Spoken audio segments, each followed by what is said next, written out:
Sagip Kapaligiran, Pag-asang Pamayanan. Gaano nga ba kahalaga ang mga bakawanan o mangrove sa Tayabas Bay? Ang Tayabas Bay ang pinakamalaking bay sa katimugang bahagi ng Luzon. Ang malaking bahagi ng Tayabas Bay ay nasasakupan ng lalawigan ng Quezon.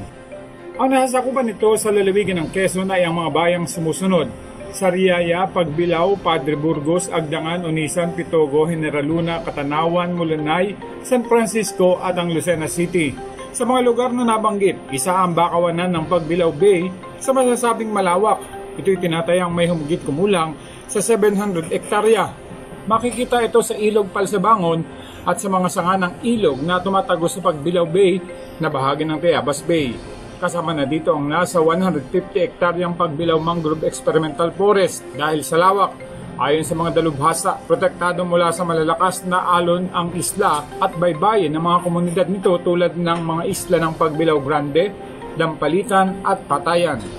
Samantala nasa 800 hektaryang pulupulutong din ng mangrove ang nasa Lucena na matatagpuan naman sa Salinas, Bara, Ransuan at sa Ilog Iyam, ganun din sa Dumakaa na nagtatagpo sa baybayin ng Tayabas Bay.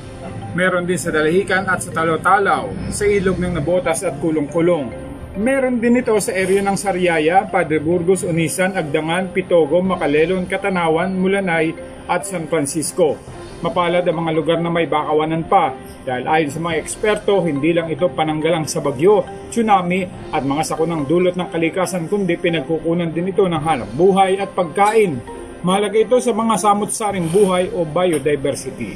Ito ay higpuan o dinarayo ng mga iba't ibang uri ng ibon tulad ng herons, tagak o egrets at iba pang mga shorebirds. May recorded na siyam na species ng Ardeidae at may mahigit na 500 shorebirds na may 16 na species na naitala at nabilang na. Matatagpuan din sa mga mangroves areas ang mga tree-tailed Chinese egret at Philippine duck o papan at mayroon ding tree-tailed Philippine kingfishers o tagkarit. Ang bakawanan ang sinapupunan ng dagat ayon sa pahayag ng Yumaong K.O.K. Santos na dating presidente ng Tanggol Kalikasan. Kung walang mangroves o bakawanan, walang magluluwal na mga isda sa dagat dahil ang bakawanan mismo ay natural na panganakan at palakihan ng mga isda. Dahil sa bakawanan, nasusuportahan nito ang pangisdaan o fishery sectors at ang mga mamamayan hindi lang dito sa Quezon kundi maging sa Calacang, Maynila at iba pang lalawigan. Ngunit ang nakakalungkot ay patuloy na nababawasan ang bakawanan natin dahil sa mga walang permit at hindi nare-regulate na fish ponds.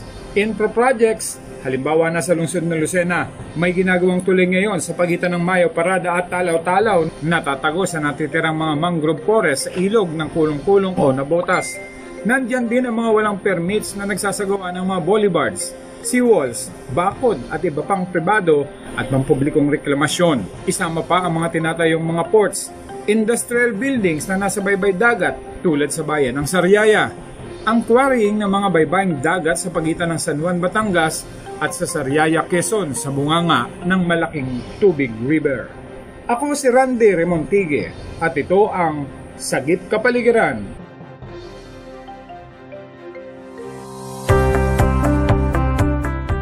Sagip Kapaligiran, Pag-asang Pamayanan.